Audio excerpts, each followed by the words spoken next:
اعوذ باللہ من الشیطان الرجیم، میں اللہ تعالیٰ کی پناہ میں آتا ہوں شیطان مردود سے۔ بسم اللہ الرحمن الرحیم، اللہ کے نام سے شروع جو نہایت مہربان رحم والا۔ نون والقلم وما يسطرون، ما أنت بنعمة ربك بمجنون، وإن لك لأجرا غير ممنون، وإنك لعلى خلق عظيم۔ قلم اور ان کے لکھے کی قسم، تم اپنے رب کے فضل سے مجنون نہیں، اور ضرور تمہارے لیے بے انتہا ثواب ہے، اور بے شک تمہاری خوبو بڑی شان کی ہے۔ فَسَتُبْصِرُ وَيُبْصِرُونَ بِأَيِّكُمُ الْمَفْتُونُ، إِنَّ رَبَّكَ هُوَ أَعْلَمُ بِمَنْ ضَلَّ عَنْ سَبِيلِهِ وَهُوَ أَعْلَمُ بِالْمُهْتَدِينَ۔ تو اب کوئی دم جاتا ہے کہ تم بھی دیکھ لو گے، اور وہ بھی دیکھ لیں گے کہ تم میں کون مجنون تھا۔ بے شک تمہارا رب خوب جانتا ہے جو اس کی راہ سے بہکے، اور وہ خوب جانتا ہے جو راہ پر ہے۔ فلا تطع المكذبين ودوا لو تدهن فيدهنون، ولا تطع كل حلاف مهين هماز مشاء بنميم مناع للخير معتد أثيم عتل بعد ذلك زنيم۔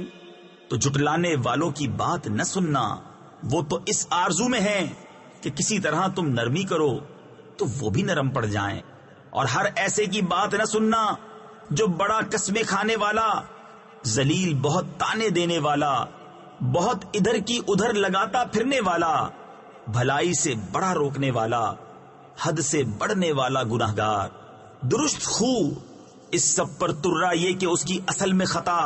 ان كان ذا مال وبنين اذا تتلى عليه آياتنا قال اساطير الاولين سنسمه على الخرطوم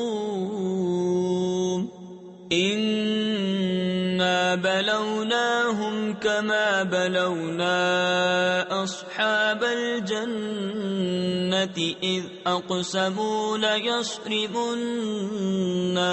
مصبحين ولا يستثنون۔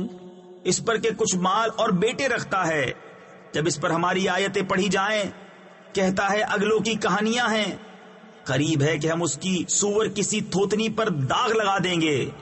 بے شک ہم نے انہیں جانچا جیسا اس باغ والوں کو جانچا تھا جب انہوں نے قسم کھائی کہ ضرور صبح ہوتے اس کے کھیت کاٹ لیں گے، اور انشاء اللہ نہ کہا۔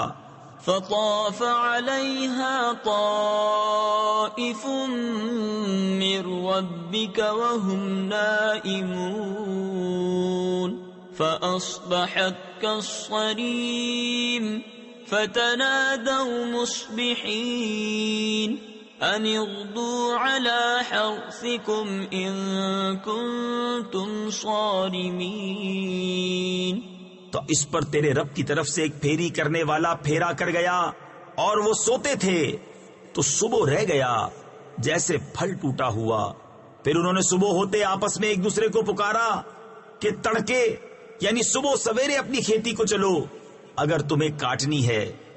فانطلقوا وهم يتخافتون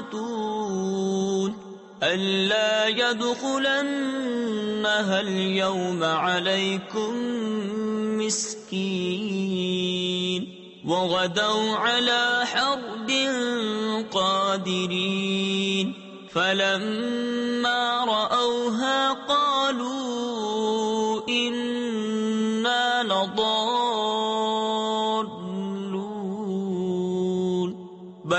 نحن محرومون.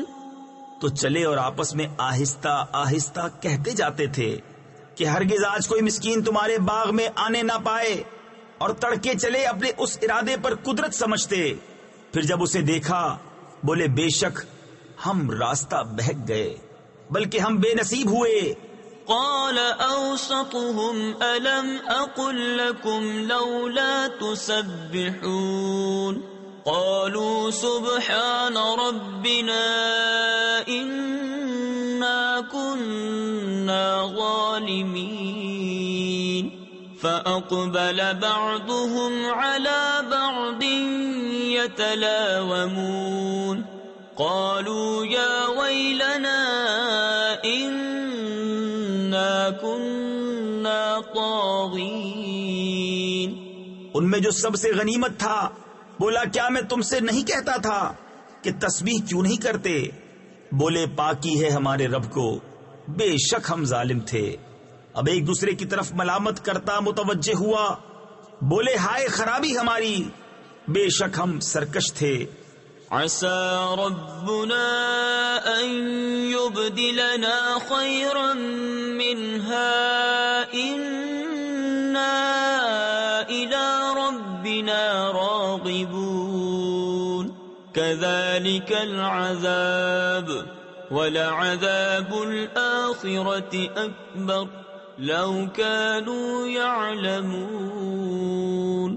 امید ہے کہ ہمیں ہمارا رب اس سے بہتر بدل دے. ہم اپنے رب کی طرف رغبت لاتے ہیں. مار ایسی ہوتی ہے، اور بے شک آخرت کی مار سب سے بڑی. کیا اچھا تھا اگر وہ جانتے. ان للمتقین عند ربهم جنات النعیم افنجعل المسلمین كالمجرمین ما لكم كيف تحكمون ام لكم كتاب فيه تدرسون ان لكم فيه لما تخيرون. بے شک ڈر والوں کے لیے ان کے رب کے پاس چین کے باغ ہیں. کیا ہم مسلمانوں کو مجرموں سا کر دیں؟ تمہیں کیا ہوا؟ کیسا حکم لگاتے ہو؟ کیا تمہارے لیے کوئی کتاب ہے جس میں پڑھتے ہو کہ تمہارے لیے اس میں جو تم پسند کرو؟ ام لکم ایمان علینا بالغۃ الی یوم القیامۃ ان لکم لما تحکمون سلہم ایہم بذلک زعیم ام لہم شرکاء فلیأتوا بشرکائہم ان کانوا صادقین. یا تمہارے لیے ہم پر کچھ قسمیں ہیں قیامت تک پہنچتی ہوئی کہ تمہیں ملے گا جو کچھ دعویٰ کرتے ہو؟ تم ان سے پوچھو ان میں کون سا اس کا ضامن ہے، یا ان کے پاس کچھ شریک ہیں تو اپنے شریکوں کو لے کر آئیں اگر سچے ہیں. یوم یکشف عن ساق ویدعون الى السجود فلا یستطیعون خاشعة ابصارهم ترهقهم ذلة وقد كانوا يدعون الى السجود وهم سالمون. جس دن ایک ساق کھولی جائے گی جس کے معنی اللہ ہی جانتا ہے، اور سجدے کو بلائے جائیں گے تو نہ کر سکیں گے. نیچی نگاہیں کیے ہوئے ان پر خواری چڑھ رہی ہوگی، اور بے شک دنیا میں سجدہ کے لیے بلائے جاتے تھے جب تندرست تھے. فذرنی ومن یکذب بهذا الحدیث سنستدرجهم من حيث لا يعلمون وأملي لهم إن كيدي متين أم تسألهم أجرا فهم من مغرم مثقلون أم عندهم الغيب فهم يكتبون تو جو اس بات کو جھٹلاتا ہے اسے مجھ پر چھوڑ دو، قریب ہے کہ ہم انہیں آہستہ آہستہ لے جائیں گے جہاں سے انہیں خبر نہ ہوگی، اور میں انہیں ڈھیل دوں گا۔ بے شک میری خفیہ تدبیر بہت پکی ہے۔ یا تم ان سے اجرت مانگتے ہو کہ وہ چٹی یعنی تاوان کے بوجھ میں دبے ہیں، یا ان کے پاس غیب ہے کہ وہ لکھ رہے ہیں؟ فاصبر لحكم ربك ولا تكن كصاحب الحوت إذ نادى وهو مكظوم لولا أن تداركه نعمة من ربه لنبذ بالعراء وهو مغموم فاجتباه ربه فجعله من الصالحين۔ تو تم اپنے رب کے حکم کا انتظار کرو۔ تفسیر خزائن العرفان میں ہے جو وہ ان کے حق میں فرمائے اور چندے ان کی ایذاؤں پر صبر کرو۔ کہا گیا ہے کہ یہ آیت جہاد سے منسوخ ہے، اور اس مچھلی والے کی طرح نہ ہونا۔ تفسیر خزائن العرفان میں ہے مچھلی والے سے مراد حضرت یونس علیہ السلام ہیں۔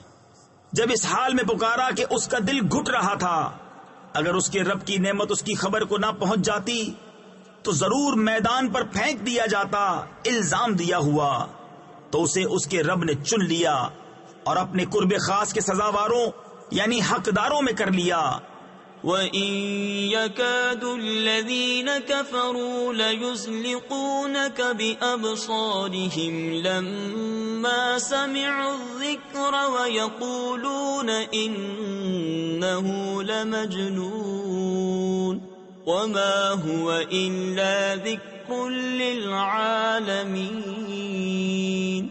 اور ضرور کافر تو ایسے معلوم ہوتے ہیں کہ گویا اپنی بد نظر لگا کر تمہیں گرا دیں گے جب قرآن سنتے ہیں اور کہتے ہیں یہ ضرور عقل سے دور ہیں، اور وہ تو نہیں مگر نصیحت سارے جہان کے لیے۔ صدق اللہ العظیم۔